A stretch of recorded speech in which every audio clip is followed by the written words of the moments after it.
Welcome to the Pop Cult Podcast. Here are your hosts, Ariana and Seth. This is the Pop Cult Podcast. I'm Seth. I'm Ariana.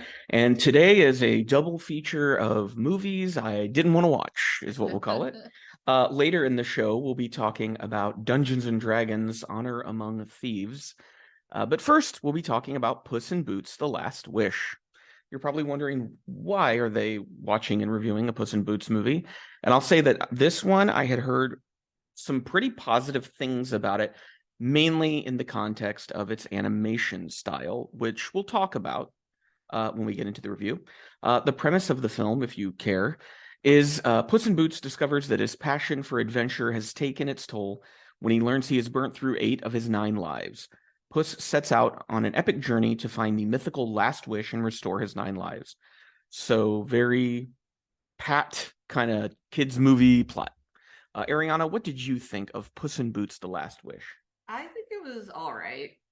I mean, I feel like now you need to make a sound clip of that song that you play every time that I say it's all right. Like anytime later on. But it's the animation was good. There are certain voice actors that did a great job, others not so much.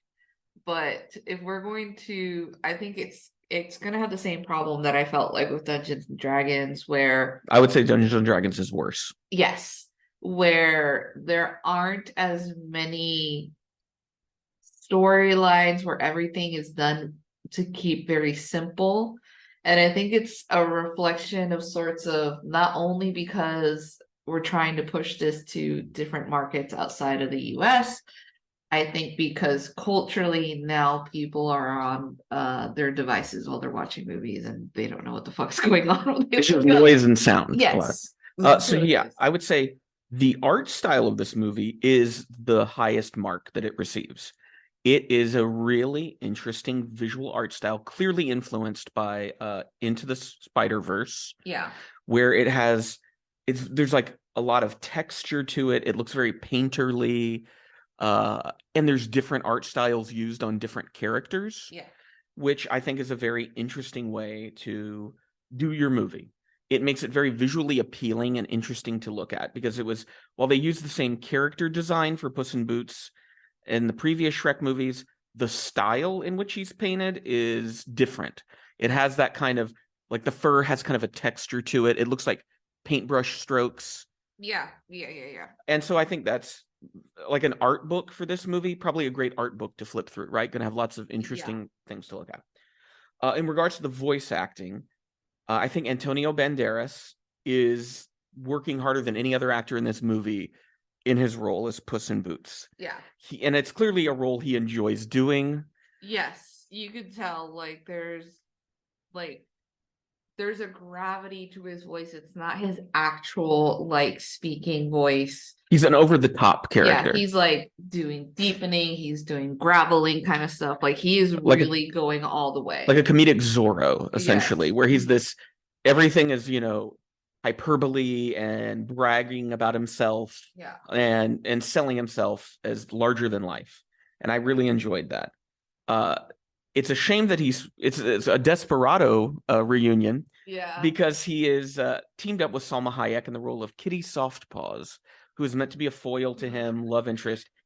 And Mrs. Hayek is phoning it in. It feels like, even though the quality is great, it just feels like maybe she did it over her phone. She's just reading lines. She's reading lines. There is no feeling behind it. There's no character. No. It's just her voice. And so the animation is doing the most work on expressing what her feelings are. I think Florence Pugh's voice acting was pretty good. It's Goldilocks. She's trying. Yeah. She's not just doing her own voice. She's doing a character. She's doing a character. And we did watch an interview when she did Hot Ones where she's like, oh, it was mimicking my grandfather's sort of working class accent. So there's some thought to her performance. Thought behind it. Salma Hayek, she's married to a billionaire now. So I guess this was like a hobby of hers that she isn't that passionate about. I don't. I'll be like, that's mommy's voice in there. I thought you have Wagner Moura who played Pablo Escobar in Narcos, I believe, Yeah. is the wolf, who's kind of this recurring antagonist through the movie who ends up being the main antagonist. I thought he was doing a really good voice acting job. Like that character. Like it's an interesting villain. Times that they didn't dumb it down for us to like. If you were a little kid, you'd probably be like, "Oh, what that is like, oh, it's a bounty hunter." But as an adult, you're like, you know exactly what's going on. And there's no attempt to give him a backstory that shows him as like, oh, kind of sympathetic. No, he's just a villain. Yeah. And he doesn't need to be anything more than that. Like Goldilocks and the Three Bears kind of play the role of sympathetic antagonists who eventually become allies by the end of the movie. We have the formulaic character of the lovable idiot, Perito, voiced by Harvey Guillen, who I'm not that familiar with. I know he's in What We Do in the Shadows. Yeah. And he's just kind of doing what that character you would expect them to be. I don't think there's anything special. He's clearly playing a character. Yeah, he's also doing a voice. But his feels more like the director of the studio or an executive said, "Hey, do that." And he's like, "Okay." And he's just giving them exactly what they want to hear. Yeah. To get through it. In the role of the Three Bears, we have Olivia Colman as Mama Bear, Ray Winstone as Papa Bear, and then I'm not familiar with him, but Samson Kao, who I'm assuming is probably a British comedian or British actor, as Baby Bear. They're all fine. Ray Winstone is just being himself because that's what he's probably asked to do. And Olivia Colman, she's doing a little bit of a character, but it's nothing like over the top or anything. Like if you didn't tell me it was Olivia Colman, I'd just be like, oh, just they got a voice actor for it. It's one where it's sort of like we do realize that this has been happening since like the 80s, where they will get like was sort of like bigger names. Aladdin, I feel like, was the first big animated movie where they were like, hey, Robin Williams is in this movie. Yeah. Because before, Disney movies didn't have like big actor names in them. One or two. It was like always. Even then they were like character actors, I feel like. It was like one or two, or like you'd get one. I think it's kind of interesting for me because it's with that knowledge that for a chance that this will be dubbed in other languages. So it doesn't make sense to me why you want to bring such big name actors when you're not going to hear them in the like Italian version of the movie. Spanish version, unless Antonio Banderas and like Salma Hayek decided to do the Spanish versions. Which I could see Banderas doing that. He seems like he likes this character in this role enough to do that. But I don't that's one of the things that I don't understand about particularly in animation, because it's sort of like, I think back to The Simpsons for myself. I grew up in Puerto Rico, so a lot of the Simpsons shows for me were watched in Spanish. Now, there was a time that I did see them in English because when I was in the States for a bit, but a lot of it is like embedded in my head. Your Homer voice in your memory is different than my Homer voice. Yeah. And so like I don't get when people are just like, this amazing voice actor. I'm like, yeah, but and somewhere else with a big like language, unless you're watching it dubbed, it's not gonna fucking matter. Yeah, and it's not gonna. And that's always there to get like the adults. It feels like, because the kids don't know who Florence Pugh is. Yeah. I mean, I hope there aren't a lot of kids that are fans of Midsommar. It's funny that when you think about it, John Mulaney has bit. Let's talk about John Mulaney. Yeah. Because John Mulaney plays the film's, I would say, central antagonist, Jack Horner. Yeah. The one thing I will point out, and has nothing to do with Mulaney, is I love the character design of Jack Horner because it is one of the most grotesque character designs I've seen. He is very tall, like 7-8 feet tall. Yeah. Giant hands. His head is far smaller than his hands. Yeah. He has like a purple page boy cut. Yeah. Massive cheeks. His lips stick out. Cheeks that aren't aligned either. Yeah, like one cheek is more swollen than the other. Yeah. And so it's a comically grotesque design that you laugh the minute you see it. He is not doing any voice acting. He is just John Mulaney. He's John Mulaney. And like I think it's just funny because there is this whole skit in the lunch bag. What's it? The John Mulaney and the Lunch Bunch or whatever. Yeah, his Netflix special. This whole skit about him being like, did you recognize the actors? And the kids are like, what? The Sack Lunch Bunch. Yeah, and it's just like, and he goes and does this, and chipmunk movies when it's just like it's for the fans of John Mulaney who know who John Mulaney is to go watch the film. And What? like I'm talking about the fact that he had a skit. Did you mention the Chipmunk movies? Yeah, the chipmunk. He's not in those. He did the new chipmunk movie we What? watched on Disney Plus. You can. That's Alvin. Oh, that's Chip and Dale. That's not Chipmunks. Sorry, I was like, I know David Cross appears as like a. No, it's not the same yeah. to me. It's Yeah. like cash grab. I was like Chipmunks. I'm like, is there a Chipmunks reboot? I mean, at this point, I am so disengaged. I'm trying to be disengaged from American pop culture, but it's really hard to do. That I'm like, maybe there was a Chipmunks reboot I missed. And I could see him being a sarcastic Alvin. Yeah, but it's also like this funny thing that he remarks on it and yet has started already 2 animated films that again, like if you were to watch it in another language, it doesn't fucking matter. But now that we're on John Mulaney, you've fallen into my trap that I set. Oh no. I wanted to talk about John Mulaney in general. And we recently saw his Netflix comedy special. Yeah. And this is kind of like an interview inside an interview. It's like a bonus interview review. I mean, there's like a bonus review. So you're getting like a little extra when you go to the store and there's like the box and it has like a section like 10% more for free. This is the 10% more right here. What he really realizes it. So it was called Baby J, his comedy special. We watched it. What did you think of John Mulaney's comeback special post drug rehab? I mean, it doesn't really fucking matter because he doesn't know who the fuck I am. I think I'm still kind of like weirded out about his whole Dave Chappelle thing of letting a transphobe open for him. And hugging him on stage at one of his shows when he was doing and then defending it when people were like, that made me feel kind of not included in what you were doing, John. Yeah, I think it's this thing of it being like it was an obvious explanation as to what was occurring in his life, and it's one that like I can't really pass judgment because it's like addiction is a hell of a drug of a situation to go through. Like, well, one thing is you don't have to pass judgment, but what you can do is go, that was as much a comedy special as it was a public relations maneuver. Yes, it was. It was, how do I try to reposition myself as a beloved comedian again without going into detail about things I've done that might make you not like me. And the whole thing is he has under no obligation to, open up and tell us everything that went on.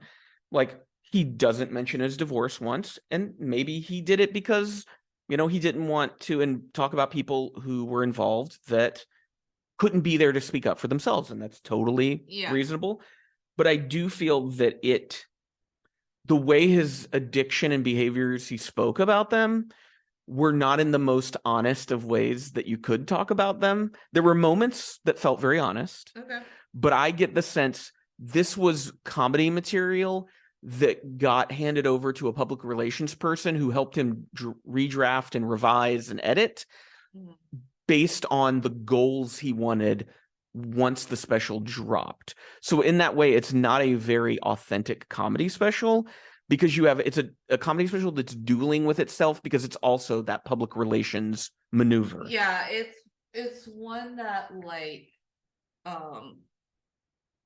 it's kind of like contradicting of sorts because I think about this one comedian who's an Australian comedian who talked about like, oh, I don't really view myself as a comedian anymore. Is that Hannah Gadsby? Yeah, Hannah Gadsby. And I watched it and I completely understood where she was coming from, where people took her one bit of it was basically her talking about how she cannot make jokes about like de-appreciating herself and pushing herself down because she's like self-deprecation because she's like it's not helping her mental health, and she's like, why is that funny for us? Like, why do we have to do that? Versus John Mulaney, it's almost as if like all I can think about was Pete Holmes crashing when he has that scene where he opens for John Mulaney and they're like, this is not the Pete Holmes that I wanted. And it turns out like John Mulaney's a fucking jerk backstage. But the character within that show. Yeah. Yes. And then Pete Holmes calls him out on it. It's just sort of like, hey, he's a fucking asshole. And like how it's more like a funny thing that he's cultivated this character I feel like that is probably the closest that we'll Yep. ever get to who truly John Mulaney is. After that special, I got the sense that if you were to hang out with John Mulaney in a casual setting, you would dislike him very quickly. I think he's a very arrogant asshole. And I think that's the kind of person he is. He does expose it to some degree when he talks about like his intervention on how like it was during COVID, so everybody looked haggard and maybe like they weren't in their best position. And he's like, We had people on Zoom that were part of the intervention. And he's like, I am cocaine skinny and just gotten a haircut because he was 2 hours late to his intervention. Because it's a funny special, but it's one of those where you have to understand that what you're laughing at is not completely the authentic thoughts of this person. They are a corporately curated and shaped piece of media meant for you to have a certain feeling about him when it's over. Yeah, I mean, I do think that like the moment that he talks about how can he be afraid of being canceled when he was ready to basically kill himself with drugs was a honest thing. Like that felt like a genuine moment where he was like, you can't cancel me when I was ready to kill myself on drugs. And I think I have very complicated feelings right as of lately with the way that social media obsesses about people's personal relationships. Because it is a very parasocial thing. It is a very parasocial thing, and it's not understanding that relationships are complicated. There's sacrifices to be made. Because I think about how like certain people are upset that Bo Burnham has left his girlfriend for 7 years and is now dating like PB Bridgers, and how people are like, people break up. That's just what happens. Break up. Like people can break up and they don't owe you. They broke up, so it looks like they were cheating. Well, because it's also like they're not your friends. Like it's all these things. It's sort of like how everybody is like. Then people are making these weird timelines, and it's this thing of it being like, it's like watching a car wreck. You can't look away, especially if you're ever on TikTok and you fall into those holes where people are talking about people's relationships. Like somebody was making like a timeline on how like, well, he like had left his apartment like in September, and then he like in December he went to rehab, meaning like there was months that he was separated from his ex, yet people but like, what does it matter though? Like it doesn't, and like it doesn't. It's just it's this parasocial thing where you think that you like this person, but that person is fully just giving you what it is that they're representing. And we're all like at fault of doing that, especially if you are active on social media. You're not pulling up all your mistakes. You're not showing the mornings that maybe it's really hard for you to wake up. Do you engage with media as a way to forge an identity for yourself, or do you engage with it through a critical lens as a way to understand the culture that you live in? And these are two different things. And I think a lot of Americans, the media they consume is part of the identity they want to shape for themselves. So you shape your identity as, oh, I'm a John Mulaney fan. And that is, there's a bunch of signifiers there that go with that. You're probably white. You're probably, maybe you're a college student. Maybe you're a millennial for sure, most likely. Like there's all these things that go along with I'm a John Mulaney fan, in the same way that I'm a Marvel fan. And it's, I think the most interesting way to look at John Mulaney is through the critical lens, because now I see him as like, oh, John Mulaney, the comedian, is a cadence. Yeah. He is a rhythm to his voice. That's what John Mulaney is. Because a John Mulaney joke, the structure, because I thought, oh, maybe we'll get a different kind of comedy from John Mulaney in this special, because it provides him a moment to pivot and become a different kind of comedian. He doesn't. It's the same style of humor that he does in all his, he goes, and so I did this, and then I went there, because I'm a da-da-da-da-da. And it's this, and it's almost like, and I mean, that is part of comedy, right? Is these aren't just someone getting up on stage and sharing the things off the top of their head. It's a structured, shaped thing over time. This just felt the most structured and shaped and PR influenced of any comedy special I've ever seen. Well, I think in that way, it makes me appreciate more comedians like Tim Heidecker, John Early, Kate Berlanche, where they're kind of like, or Tim Robinson, where they're kind of like, I'm going to give you a fictionalized version of myself at this moment. They're going to carry my first and last name, but like I'm going to change certain like parts of like the history. It's going to be so exaggerated and intense. You're going to understand this isn't really me, and that's okay because I'm making you laugh. Will you ever know who I really am? Probably not, because you don't know me. That's what it is. Like the peaks that you actually see their true belief or personality, they're not so much clinging it so hard with both hands. They're kind of like, all right, I'm telling you what I believe right now, but there's a possibility that they could change in the future. That it can shift, and that it's a persona, and they make it very clear it's a persona. Yeah, and it's sort of like, you know, Tim Heidecker has his own like podcast with his friends, and it's and you see the real Tim Heidecker there, but he's still like giving that air of like, and I can change over time. And I think with John Early, especially when he's been as open as he has about his politics, his beliefs, his privilege as a white man, how he like was raised in the South but understands the South, but it's also very New York at the end of the day. How like, but you could also see like the weird, almost like how they don't fit with certain audiences, because we watched the Kate Berlanche set thing that she's like doing the Tonight Show. No, she was on Jimmy Kimmel, and people weren't laughing because they didn't understand she's playing a character. And they think when people, and was so exaggerated, like you could feel their brains trying to process what they were seeing, because they're like, she's so over the top, it doesn't feel real. And it's like, it's not, it's a comedy bit. Yeah, and it's like how she was saying, oh, my stand-up, I say this about my mother. She's like, but my relationship with her is not the same way. But like, correlating it back with John Mulaney is just sort of like, we're never going to get the real person. Like, and that is not up to us to have it.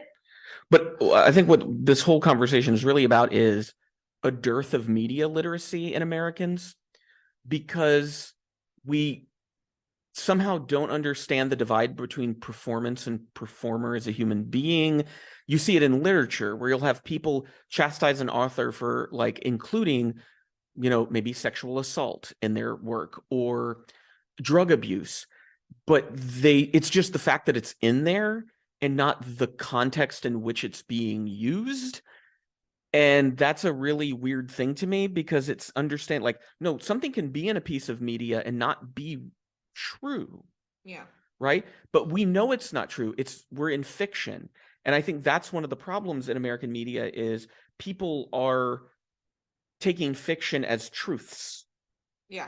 And not understanding that the truth is in the metaphor of the fiction, not in the literal surface level of the fiction. Well, I think we can see it, especially because American audiences are as critical to the white performers as they are to the black performers, or any non-white performers. Because I think about like the woman that runs Abbott Elementary, like Quinta Brunson. Yeah, she like, her mom is a teacher. She talks about that was her inspiration for it, and she's like, people get mad at me because it's like, it's not the true depiction of teachers. She's like, what was Parks and Recs? That's not the true depiction of like local politics. Local politics. And how, I mean, The Simpsons is not a true depiction of the like American family. Yeah, it's like she was like, people like her co-stars were like, you know, giving kudos to her because like they're like, hey, there's not a lot of black child actors, and she with the cast director goes and finds all these black kids who turns out like they're actually doing like actual schoolwork during the scenes.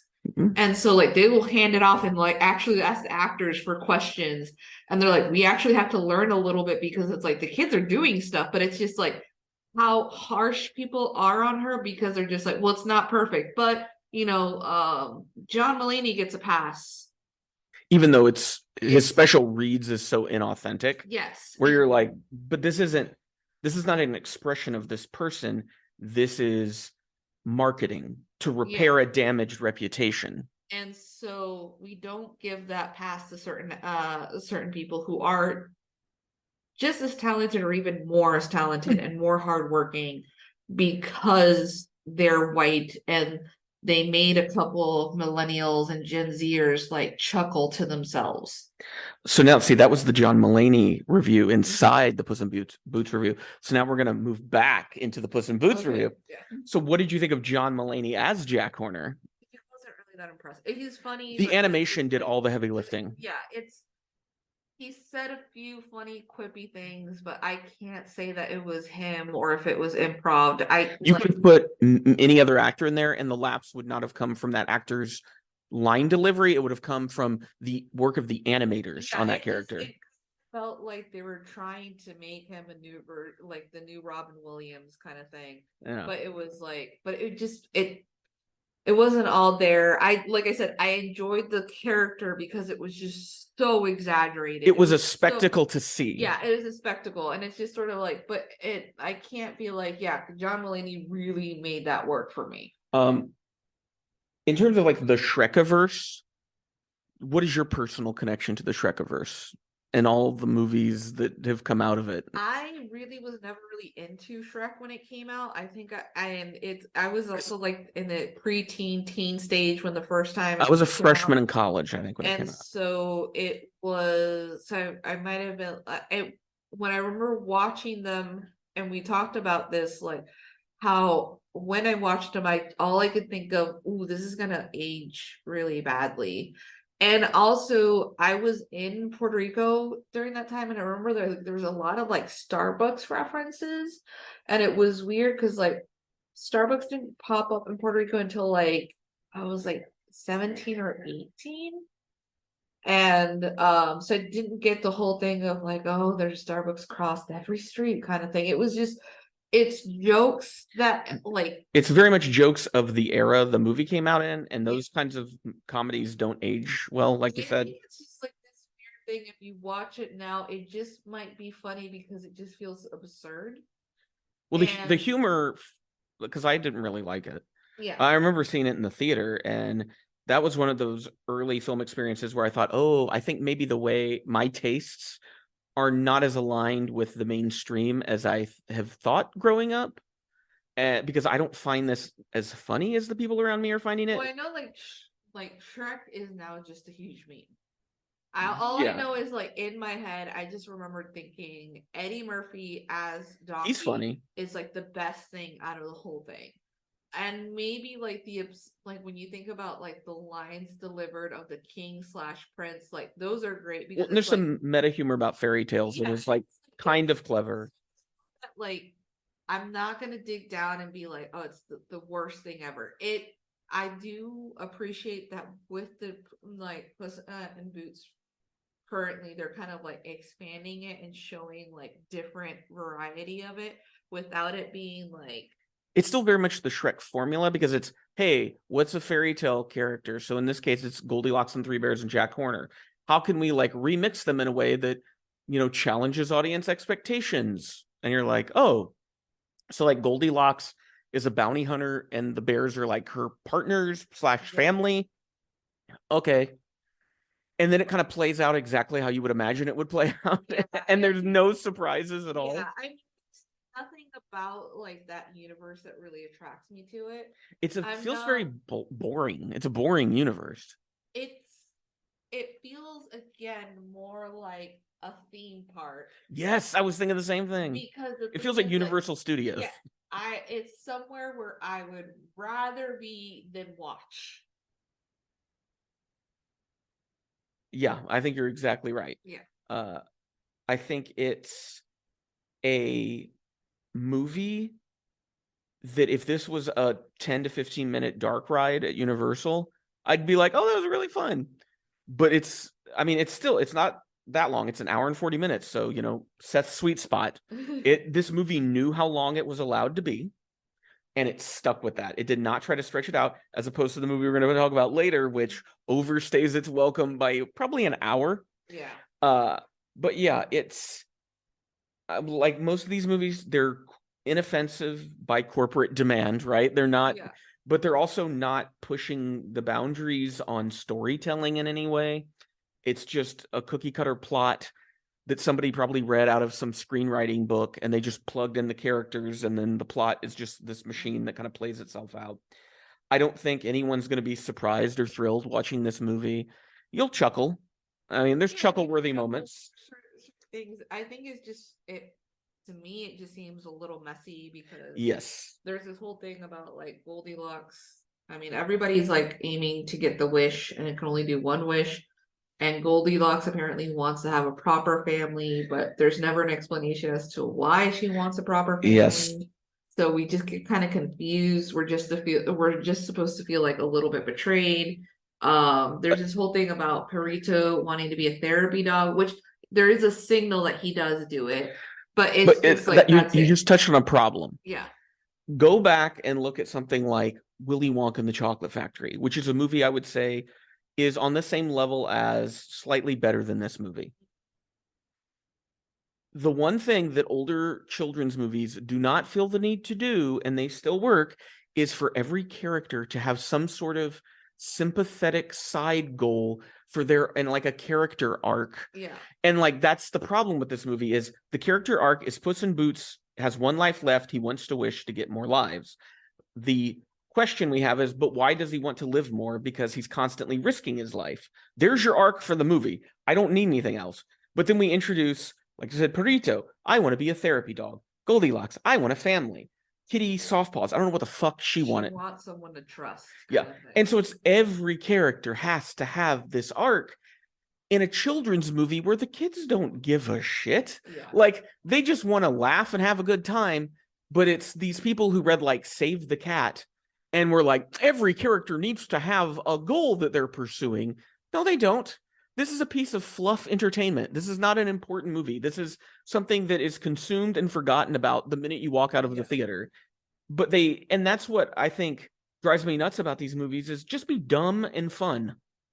If that's what you want to do, then just do it. But but we have to have these big moral lessons that characters overcome all these obstacles. I wish they would just introduce a character that's just being like very much a kid where they say all the things that they want, but it doesn't matter. Like Over the Garden Wall is a great example of a program that a kid can watch and an adult can watch and they can enjoy it on two totally different levels. And it does not overwhelm the child with a ton of shit they don't need to like keep track of. They don't need to have like a spreadsheet to go, okay, now Goldilocks is at this point in her arc and all this. So I would say in terms of like kids movies, Puss in Boots, The Last Wish seems like one of the better choices if you're going to pick one.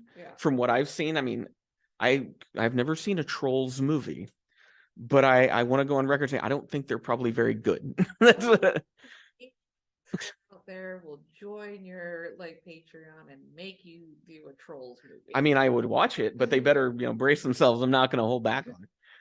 But yeah, so Puss in Boots is the more positive side of this episode. And when we come back, we'll be talking about Dungeons and Dragons, Honor Among Thieves.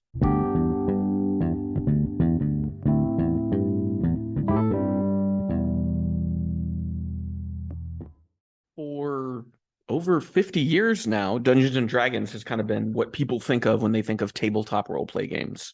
For better or for worse, that's what they think of. And there was an attempt at a Dungeons and Dragons movie back in the 90s, which failed spectacularly. And then this was their drive to kind of revive that, having nothing to do with the original movie other than the same IP in the name. Dungeons and Dragons Honor Among Thieves tells the tale of a charming thief and a band of unlikely adventurers who embark on an epic quest to retrieve a long-lost relic. But their charming adventure goes dangerously awry when they run afoul of the wrong people. Directed by John Francis Daley and Jonathan Goldstein, who I believe wrote the Horrible Bosses movies. I think they may have directed one or both. Also, that Game Night movie, which I've never seen. I hear people say fairly positive things about it. And John Francis Daley, what I know him as is Linda Cardinelli's younger brother on Freaks and Geeks. That's what I think of when I see him. So, Ariana, what did you think of Dungeons and Dragons Honor Among Thieves and its 2-hour and 14-minute runtime? It was too. Yep. It was too long. Sophia Lillis was not used. We're going to talk a lot about Sophia Lillis. Don't You micromanage me. Just kidding. No. What's going on here is this is like we're making a meal and you're pre-opening a can of an ingredient that we don't need opened right now. It's like we're gonna open it. We're gonna get to that can, but you don't want to open it yet because you're gonna lose some of the essence of it when we get to when we need it. Okay. But it was too long. It just certain characters were unnecessary. Certain sides were unnecessary. The poster feels like it just kind of lied to you as to who the main cast was or wasn't. It's just the way I felt about it was sort of like if you are a D&D role player, you would know certain things and you'd be like, haha, great. And if you A lot of weren't- tropes. And then like if you weren't a D&D role player, you're just there for the vibes. Yeah. And it's just, Guardians of the Galaxy .2, but just, throw a little bit of Dungeons and Dragons on it. Yeah, I have pretty much the same feelings. So that we're not a very interesting podcast that we usually agree on the movies. This is not a Siskel and Ebert relationship we got going on here. Yeah, it's a very generic movie. And for a long time, there's been this pushback when you want to really go into like a heavy analysis and critique of a movie like this, of someone going, hey, just escapists. People just want to, escape for a little bit. The problem is that if you go into a movie theater now, it would be like going into a restaurant and there's nothing but candy on the menu. Yeah. Nothing's wrong with candy, but there is something wrong if all you do is eat candy like all day, every time you sit down to eat a meal is you shove a bunch of candy in your mouth. Mm-hmm. It's not good for you. And we never really seem to want to have a conversation about what it is we're escaping from, because maybe we could create conditions where we didn't need to escape every time we walk into a movie theater. Maybe there could be some movies that reflect the world we live in and help us like learn about it and come to terms with it. Yeah. Nothing in this movie is relatable to being a human being on the planet at this moment. And it could be, these are human actors playing these characters written by humans. So there's a way to put those sort of emotions and experiences into even a fantasy movie and make it something that speaks to the human condition. Nope, nothing in this movie does. It, like you said, they saw the success of Guardians of the Galaxy, and when they were trying to hash out a script for Dungeons and Dragons, they went, oh, let's just copy the kind of vibes and feel of Guardians of the Galaxy. And that way we don't have to do anything original or think up our own ideas. Yeah. So you have Chris Pine is essentially interchangeable with Chris Pratt. Like, this is Star-Lord. Michelle Rodriguez is a variation on like Nebula and Drax. Yeah. This sort of like not quite bright, but still lovable, powerful person who uses their physical strength. And then all the other characters are just basically comedy relief in a plot that is, I think they did a very good job of creating a story that feels like a Dungeons and Dragons campaign, but there are all the good and bad things that come with making a movie centered around something like that, which is it's very messy. Things are introduced and then never followed up on. And it's sort of my feelings when I play Dungeons and Dragons. The combat is where it's the most boring. Yeah. Because it's like, oh, they're going to shoot that and then they're going to swing that. And like, I know none of these characters are going to die. And in that way, it's not like a real Dungeons and Dragons campaign, and that we don't have like, there should have been a total party kill. If they really wanted to make it like Dungeons and Dragons is, in the third act, everyone dies. And that's just what happens. But I know they want to, leave the door open for sequels, right? Because there's more of the IP to explore. And so it made me think about the ongoing writer's strike that's happening when we record this, and the threats from studios that AI will be used to write scripts. And I would challenge someone to watch this movie and walk away not thinking that AI didn't have a hand in the script. I mean, and we had a conversation about this the other day, and I think I struck upon something because I was trying to figure out why do more and more contemporary films like this one, for instance, have dialogue that feels so plain, right? Like it's dialogue that doesn't even evoke a sense of character voice. So you can just like if you read this and the names were removed on the screenplay, would you be able to tell who was who? I don't think you would, because it's just all exposition, right? Yeah. And then it's exposition, exposition, exposition, wisecrack, and then more exposition. And so now we're opening the Sophia Lillis can. Yeah. Because I think of all the things that disappointed me the most about this movie, and it's not her. I like her. I think she is a good actress. It was what they gave her to work with and how she was directed wasted her in this movie. Yeah, they wasted her. They wasted like Justice Smith. I'm not that impressed. The big thing is like I've seen him in other stuff and he can come off like very charming and funny, but I feel like there was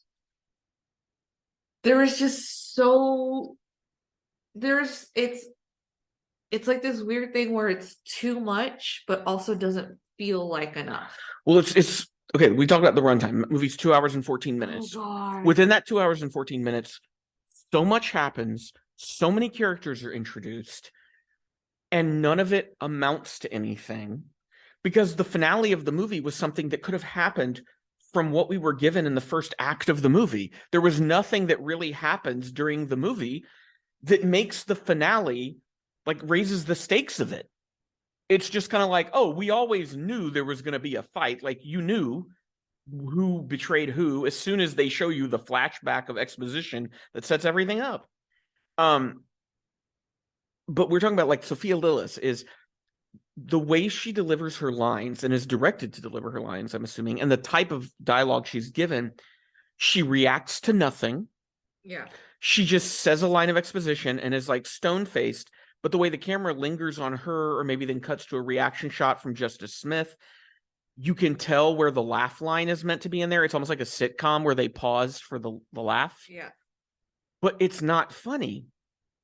I think it's really weird because I decided to start watching like Dimension 20, like Unsleeping City, College Humor's ongoing yeah. Dungeons and Dragons. Like just out of funsies because I do enjoy like listening and watching them play a game. And Brendan Lee Mulligan is an entertaining He's an amazing GM, like, and they have a good cast. And it's an entertaining improv to watch. And so in comparison to this, it just felt as if we're just gonna use the world of D&D to make a movie without really understanding like the joy that certain players get when they play this game, or how certain storylines can be really, really good when you have a good group of people. Now, it's not all the time because like not everybody is an improv sort of genius or quippy and stuff like that. But like to have an understanding that there's a certain characters, there's character development, there is like that you want to see the character succeed. There was no character in this cast that I wanted to see succeed. I didn't give a shit if they lived or died. Like, I could not care less.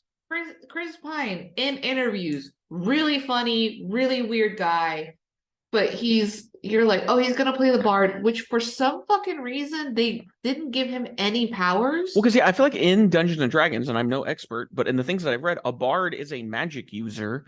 Yeah, and like the songs are spells, kind of spells, and it's supposed to be like they're very charming. I thought if you're not gonna have him do spells, at the least let him do like, do parlay, like, charm people, like do stuff. And it was just sort of like he was just cut and paste Star-Lord. That's all it was. He was essentially supposed to be like the dungeon master, like in a fucking, because every time they talked to him was like, well, what are you doing? I make plans.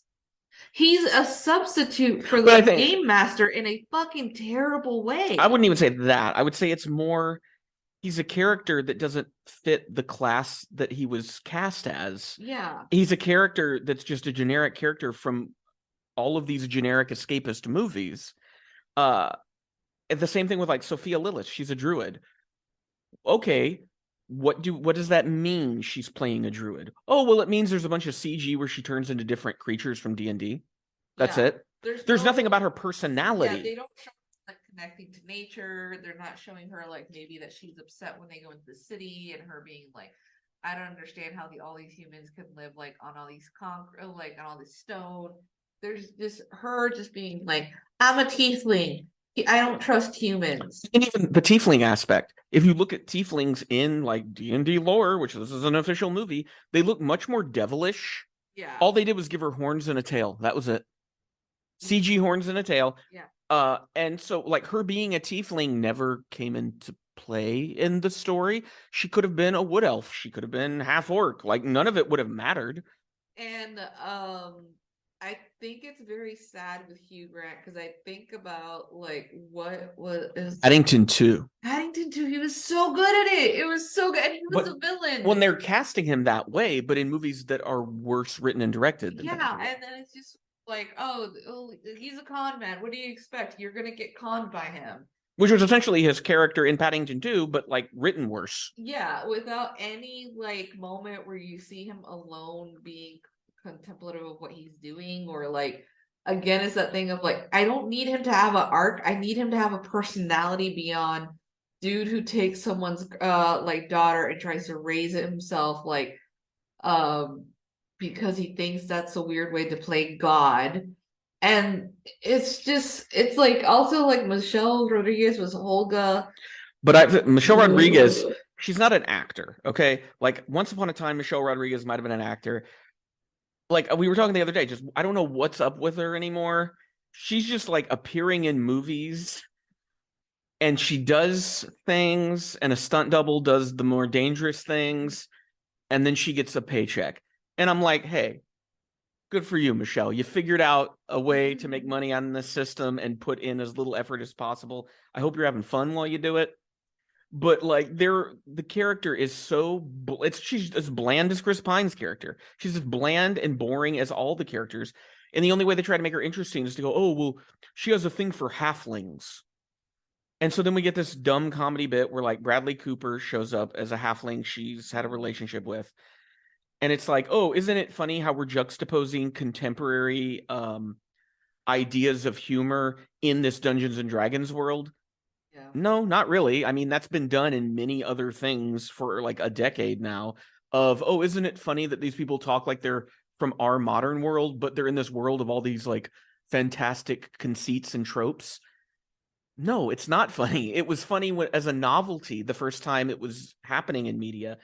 I'm going to need you to do something more with it. And my argument for what I think this movie should have done is it should have been an anti-Marvel movie and been incredibly earnest and not done the quips and focused on, we want to tell you a story of these incredible people who form a group to fight a great evil and just tell a very like human story. Because when you talk to people who really love Dungeons and Dragons, it's not because they're having the experience you see in a lot of the like those like YouTube streamers and things like that. The reason people love their Dungeons and Dragons games is because they become attached to their characters, the stories their characters are going through, the group, both the players and the characters that those players control, and the things that they're going through. And that's why people love D&D, is the story that comes out of it. Like they really should have just looked at, the original like Lord of the Rings trilogy and then been like, let's make that but funny. Yeah, and just make it a little funnier. Just a little bit funnier. But and you can make you can do jokes about beholders and things like that. That's fine. It's like, but make the stakes just as important and just as like high as it was with Lord of the Rings. But instead it was influenced by Marvel. Yes. When it shouldn't have been. It should have not been that. It should have been more Lord of the Rings. Like, or not even that, just do your own thing. Do you know there's other tones and styles of filmmaking that exist that you can do? And there's a massive gap. There's a chasm because we don't have a lot of those things. Everything is the Marvel movie formula. Like the Mario Brothers movie was basically a Marvel movie in terms of the tone, style, and structure of it. And this was like, when you have something like Dungeons and Dragons where there aren't characters that are established, right? It can be it's this wide open field of the things that it could be, and they just settled on mimicking another property because of its financial success. And I mean, that's what it is at this point. I think this is Universal. So I feel like we have kind of three big major movie making companies in America now: Warner, Discovery, Universal, and Disney. And they're all making the same thing. They're all following the same formulas. The characters are interchangeable. The actors are interchangeable. It's a process that without reward. There's nothing that comes out of it that feels worthwhile. It's like it's either it's Marvel or it's, hey, we really love this classic dramatic film. Let's reskin it, but with a comic book on top. Yep. And like that's when you get with the whole Wolverine movie that came out years ago, Joker, which is basically like a Scorsese movie. Like it's not, like it doesn't make you think like a Scorsese movie. It's just dumb. Like I do correlate it when I was like telling you, because like Western life creates so much anxiety that now there is a mix of it's a mix between movie tickets are too fucking expensive, so I want to get the most bang for my buck. So if I'm gonna be in that fucking movie theater, I want to be in that movie theater for 3 to 4 hours. To like, in order for me to explain a $20 per ticket per person. And then it's also like this thing of it being like, I can't watch anything unless I know exactly what I'm getting into, because I can't handle the idea of having to like watch something that I have no idea who the characters are. I need to expect every plot twist and every plot element that's going to happen in this movie.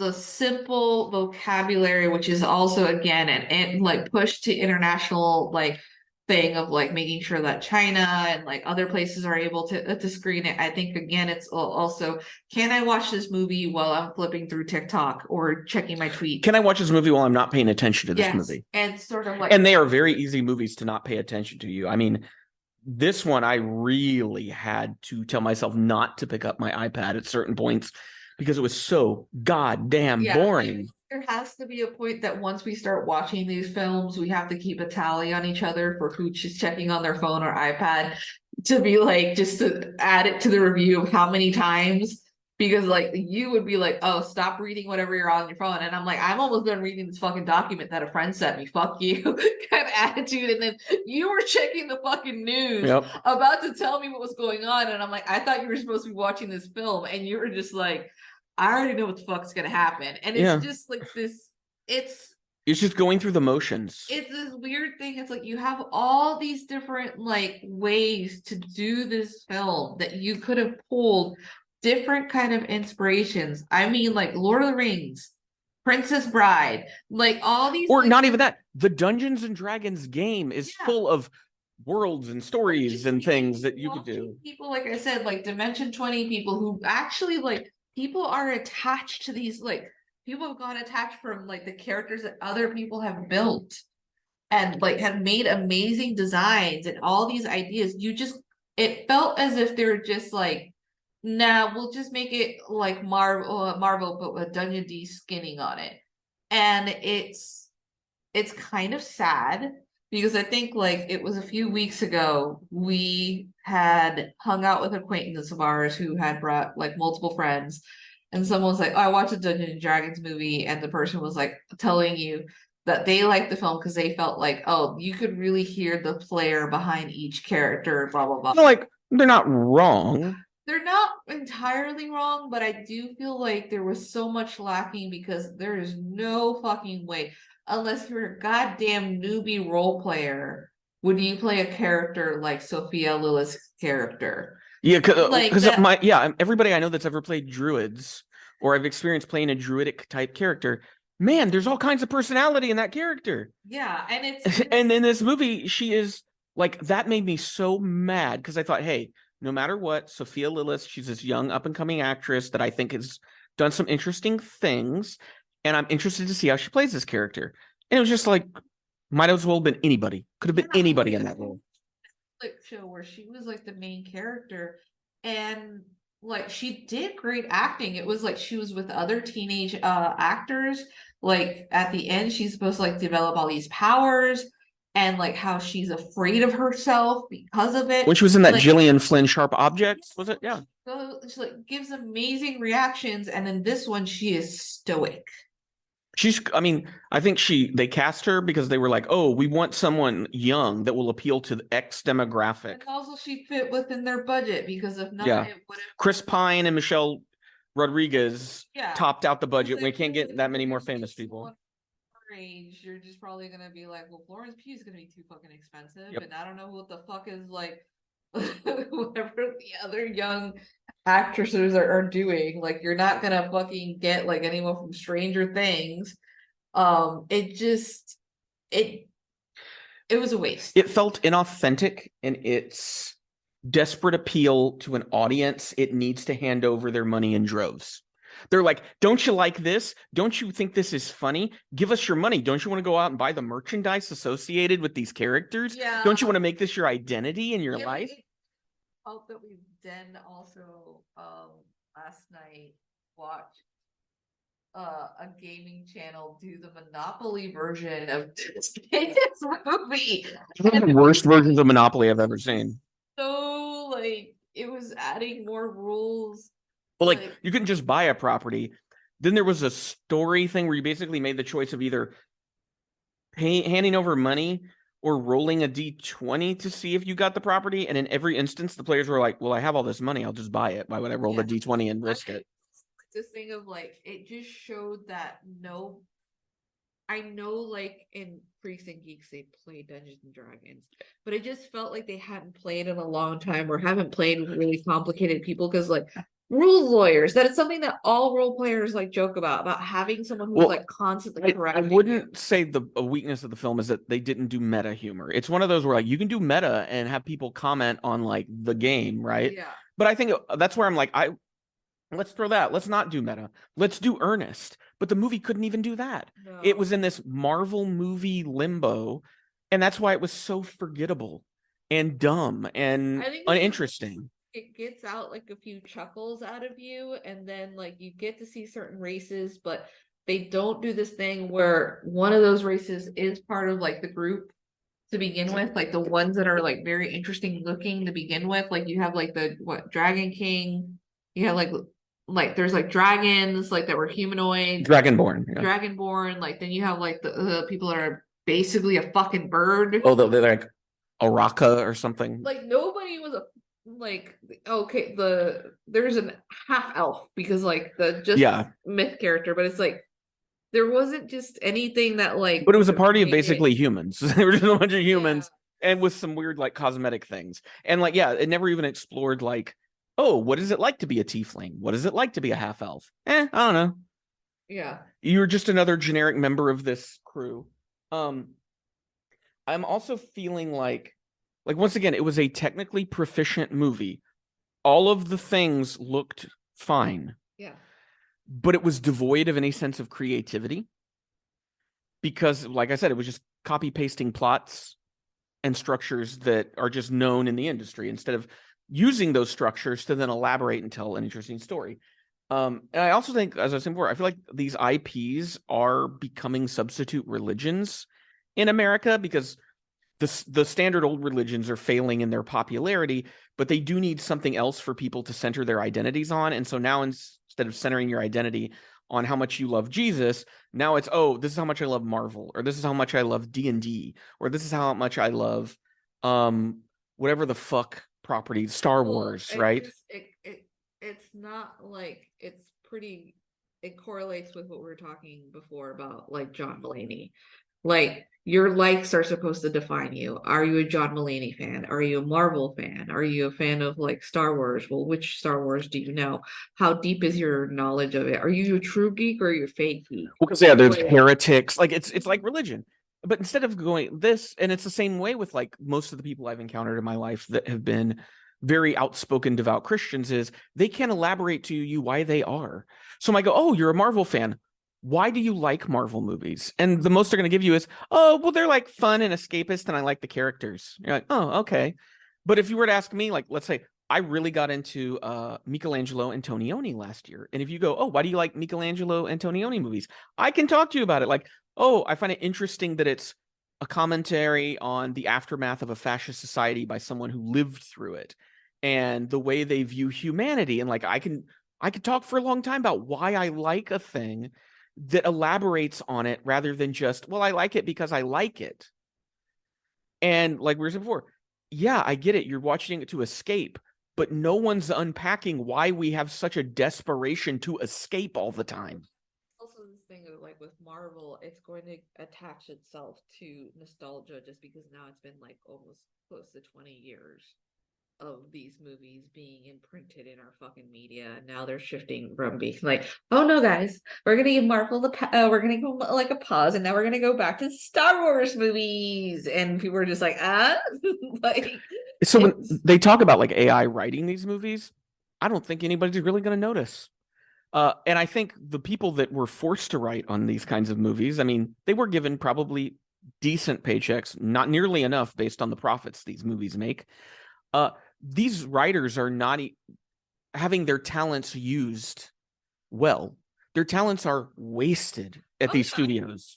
It's like they probably acknowledge it's just a paycheck, because I always think about like that comedian person. He was in Reno 911, and he wrote, yeah, like Tom Lennon talks about like, yeah, a lot of like he does like Punch Up and things like that. Yeah. He wrote like the Night in the Museum films, and he's like, those are the ones that make me money. And he's like, but I know that they're not like comedy gold, but he's like, that's, I don't like, and they're always surprised about what gets them big money at the end of the day, but it's solid work. And it's just sort of, but it's not work that they're proud of. Yeah, it's not work that they're ashamed of. They're just like, this part was the job part. Yeah, and the thing is, like, it's one where you can't really get mad at the writers. No. They were interviewing like the writers that are on strike right now, and one person was like, yeah, Emily in Paris became a big thing, and they came to us and said, your show needs to be more about like how Emily, like Emily in Paris. And they're like, the plot is not even similar. We can't do that. Well, it's this idea of you don't have to put any effort into it. And so by having that mindset, as studios do, it's disrespect towards a large group of people, disrespect towards your writers, disrespect towards the actors, disrespect towards directors, disrespect towards like all of the technical crew, disrespect towards the audience, because what they're saying is, well, you're too dumb for us to give you something that has substance in it. So we're just going to throw you more shit, and we know you'll eat it up because it's all we're giving you. Yeah, and it's also, I always think of when it comes to actors, the guy that was in Twin Peaks, I forgot his name. Kyle MacLachlan, and how he talks about being in Showgirls, and how he's like, I don't think any real actor can tell you if a movie's going to be good or not until you see it. He's like, you can't, like, a lot happens in the editing. Yeah, room, yeah. It was like John Leguizamo like later said, like, yeah, just know, like, in the really worst movies, they probably had the most fun on set because they didn't care. Because they didn't care. And it's just because, like, you cannot look at a movie like this Dungeons and Dragons movie and tell me that no, the writers really cared about this movie. They did not. This is a movie produced by a factory. Like, yeah, I think it's just like, we think about Patton, like, it's really hard to compare this stuff to things like, for example, Patton 2, because it came from like those writers from that movie have been doing children's program before, and they're comedy people. They are people that are in like BBC's Ghost, and they liked the character of Paddington, and they wanted to make a movie that was earnest, and authentic. It's actual comedy people who have dealt with like producing stuff for children before, so therefore there is a love, there is an enthusiasm, and an understanding of how much can you give children without dumbing it down, but also not being too much. And it's this funny thing that this is not a fucking children's movie. They don't put you anything interesting that could be really like press into your brain. It's written at the level that a child could understand, but it's way too long to keep a child's attention span.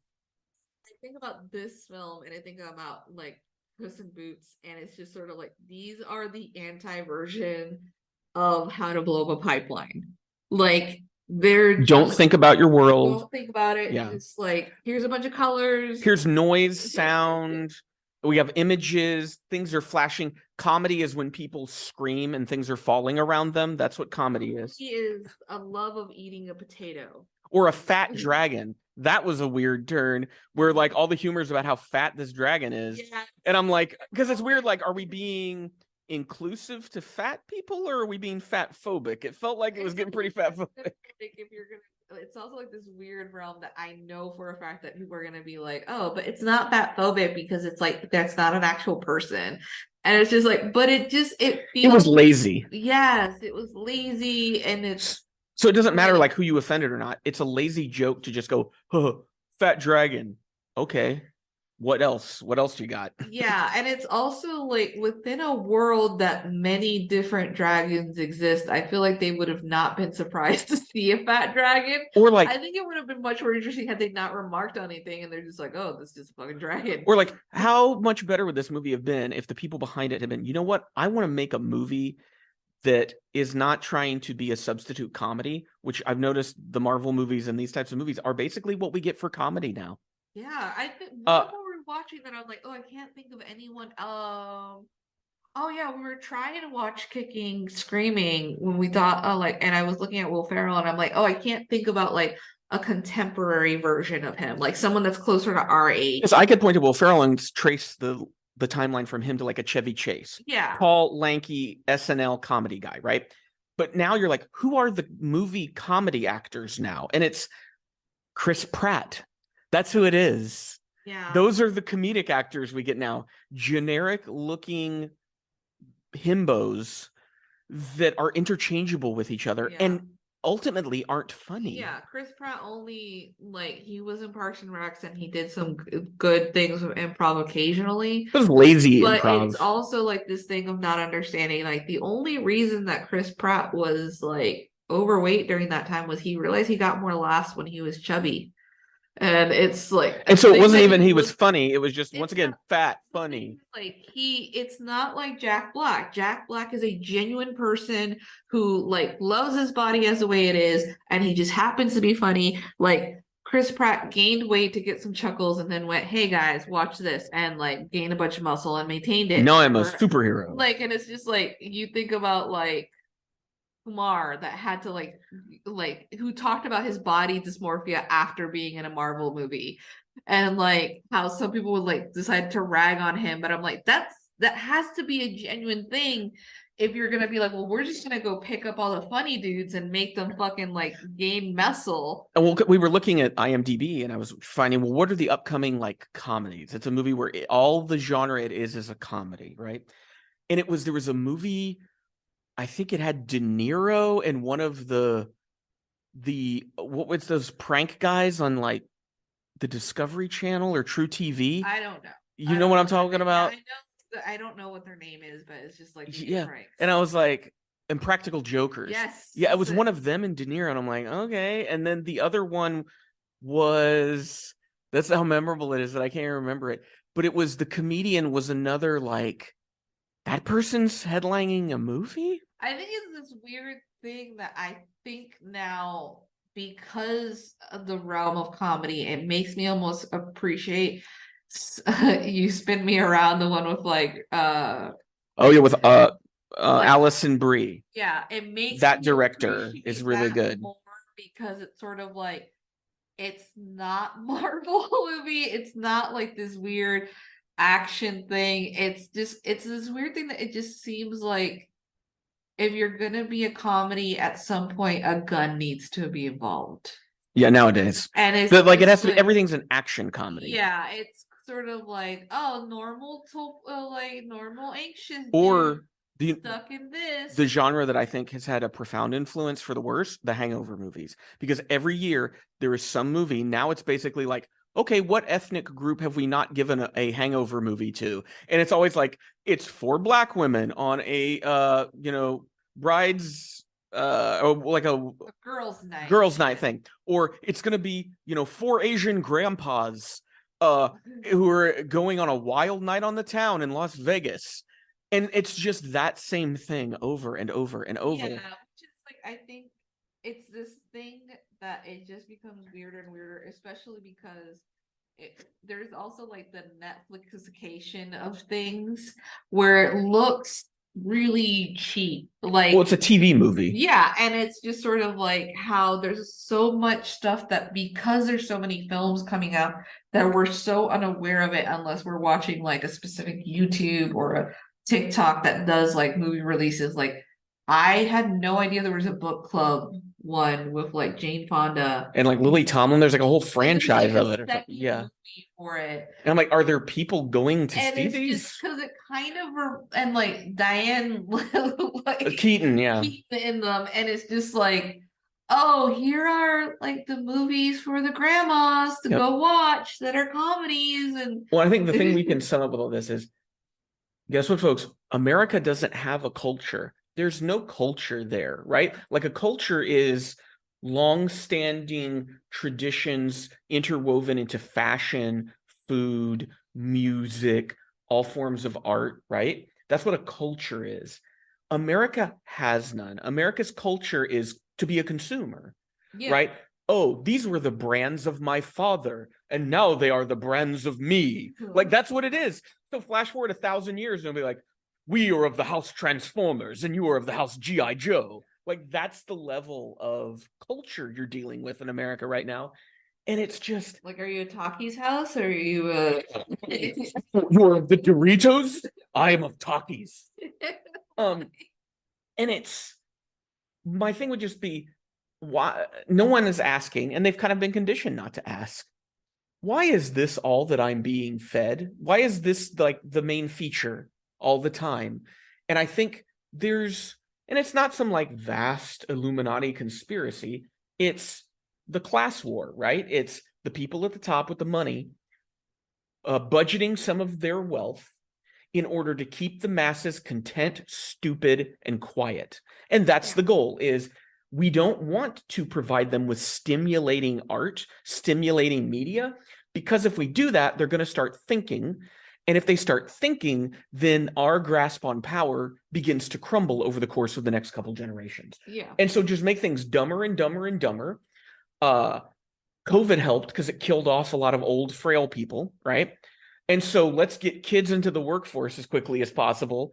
So now they're joining the consumer game, and we can just make an even dumber culture than we already have now. Yeah. And it's really heartbreaking. Yeah, and I think part of the problem is also because I think about how like a lot of times what happens because of identity policy is we're getting more, like, there are small sections of movies and shows where you have more diversity, more understand, like, and showing all these talents. I think about Everywhere All at Once. I think about like shows like that I have watched in the past, but it's just sort of like, but what happens is then a controversy happens with that person of color. And then what happens? Jonathan Majors in the Marvel movies. Jonathan Majors. And I think about like this whole thing with beef that's been going on with Ali Wong and like Stephen Young. There was like a supporting actor or something. A supporting actor that has like he made like an off-color joke, right? Multiple times. Okay. Where it got to the point that a lot of people were uncomfortable and were like, "Can you call him out on it?" And they've just ignored it. But what happens is studios go, well, no, we gave these people a chance, guys, but as you see, they're a problem. So we're going to go back to like the white people that are okay. Who have better PR to cover up what they've done.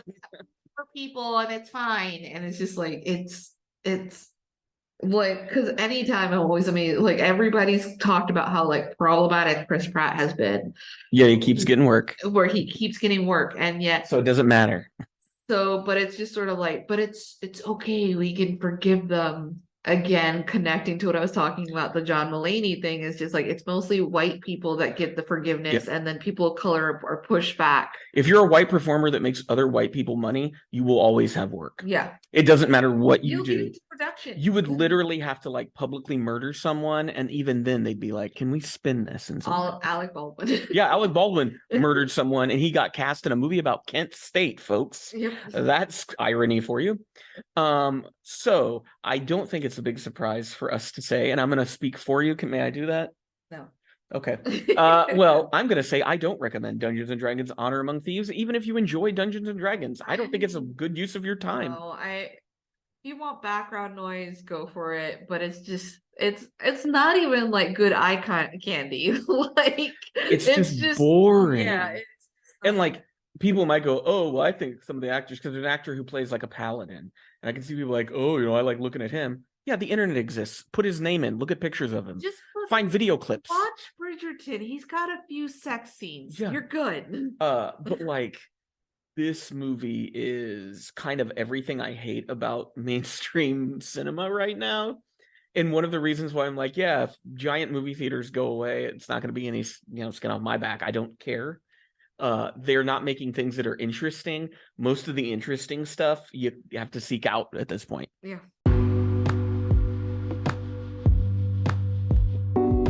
Well, we hope you enjoyed this episode of the Pop Cult Podcast. Make sure to check out our show notes for links to reviews on popcult.blog. That's our website. We post over there every Monday, Wednesday, Friday, and more on the weekends. So if you like what we're doing here on the podcast, you might like what we're doing over there. Wherever it is you listen to this podcast, we hope that you subscribe so you'll be notified when new episodes are uploaded.